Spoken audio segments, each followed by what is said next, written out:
Supreme court ने सुन्नी इत्तेहाद council की मखसूस नशिस्तों से मुतल्लिक केस का फैसला महफूज कर लिया है। चीफ जस्टिस ने कहा, सुन्नी इत्तेहाद की कोई जनरल सीट नहीं तो मखसूस नशिस्त कैसे मिल सकती है। जस्टिस अतन मीनुल्लाह ने कहा, क्या इलेक्शन नॉर्मल हालात में और शिफाफ हुए थे? एक सियासी जमात को इंतखाबी अमल से बाहर किया गया, वोट और वोटर्स के हक पर कोई दलाइल नहीं दे रहा। जस्टिस जमाल ने कहा, क्या इलेक्शन कमीशन का फैसला आइन के मुताबिक था? चीफ जस्टिस ने कहा, आपको शर्मिंदा नहीं करना चाहता। क्या 2018 के इंतखाबात दुरुस्त थे? वसीम मलिक से बात कर लेते हैं। वसीम, फैसला महफूज कर लिया गया है। देखिए, बिल्कुल सुप्रीम कोर्ट ऑफ पाकिस्तान से इस वक्त एक बड़ी डेवलपमेंट इस सूरत में सामने आई कि मखसूस नशिस्तों का जो सुन्नी इत्तेहाद कौंसिल का मामला सुप्रीम कोर्ट का फुल कोर्ट बेंच सुन रहा था, उससे कुछ देर कबल ही समाअत मुकम्मल कर ली गई है और फैसला महफूज कर लिया गया है। और उसके बाद चीफ जस्टिस काजी फयाज ईसा ने जो रिमार्क्स दिए जब वो बेंच से उठ रहे थे, तो उनका कहना था कि देखेंगे कि मुख्तसर किया गया फैसला आज सुनाना मुमकिन है या नहीं, मगर उसके बाद अदालती अमले की जानिब से फरीकैन को आगाह किया गया कि जो ये मुख्तसर फैसला है ये आज के रोज नहीं सुनाया जाएगा। तो अब सुप्रीम कोर्ट ऑफ पाकिस्तान ने सुन्नी इत्तेहाद कौंसिल की मखसूस नशिस्तों से मुतालिक फैसला महफूज कर लिया है। क्या ये नशिस्तें सुन्नी इत्तेहाद कौंसिल को मिलेंगी या फिर जो दीगर सियासी जमातों को इजाफी हैसियत में मिलेंगी? इलेक्शन कमीशन ऑफ पाकिस्तान और पेशावर हाई कोर्ट का फैसला बरकरार रहेगा।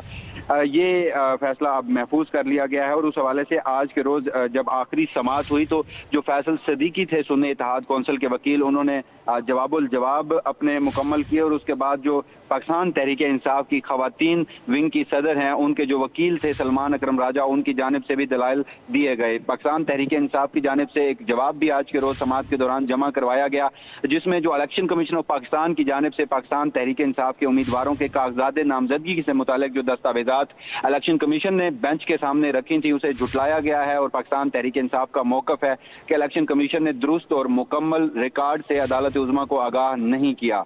और आज के रोज जो फैसल सदीकी हैं सुन्नी इत्तेहाद कौंसिल के, उनका कहना था कि जो मखसूस नशिस्तें हैं वो सुन्नी इत्तेहाद कौंसिल की ही बनती हैं। आइन के आर्टिकल 51D की जो झैली सेक्शन 6 है उसे भी अदालत उज़्मा के सामने पढ़ा गया। तो अब अदालत उज़्मा का फुल कोर्ट बेंच फैसला महफूज कर चुका है और फैसला ये आज के रोज तो नहीं मगर कल या परसों या किसी भी वक्त ये फैसला सुना दिया जाएगा कि क्या ये मखसूस नशिस्तें सुन्नी इत्तेहाद कौंसिल को मिलेंगी या फिर जो दीगर सियासी जमातों को इजाफी हैसियत में ये मखसूस नशिस्तें दी गई थी। ठीक है वसीम, ये भी कहिएगा कि तहरीक इंसाफ की जानिब से एक दरख्वास्त दी गई है कि वो इसमें फरीक बनना चाहते हैं, लेकिन उससे पहले यही कहा जा रहा था कि आज कभी इम्कान है कि फैसला महफूज कर लिया जाएगा और ऐसा ही हुआ है। तो तहरीक इंसाफ की उस दरख्वास्त का क्या बना है? बिल्कुल, तहरीक इंसाफ की जानिब से एक नहीं बल्कि 2 दरखास्तें इस मुकदमे में दायर की गई थी। पहली दरखास्त ये कि सुप्रीम कोर्ट में दायर की थी तहरीक इंसाफ ने कि मुकदमे में फरीक बनाया जबकि दूसरी जो दरखास्त थी उसमें ये इल्तिजा की गई थी कि जो 13 जनवरी का सुप्रीम कोर्ट का बल्ले के इंतखाबी निशान से मुतालिक फैसला है उसकी जो नजरसानी दरखास्त है वो भी ये लार्जर बेंच इस मुकदमे के साथ मिलकर सुने। मगर तहरीक इंसाफ की वो दरखास्तें मंजूर नहीं की गई और तहरीक इंसाफ ने भी कमरा अदालत में उन दरखास्तों को प्रेस नहीं किया, बल्कि जो पाकिस्तान तहरीक इंसाफ ने फरीक बनने की दरखास्त थी उसमें जो एक मुतफरिक दरखास्त है उसमें अपनी जो तहरीरी मारूजात थी वो अदालत उज़्मा के सामने रख दी।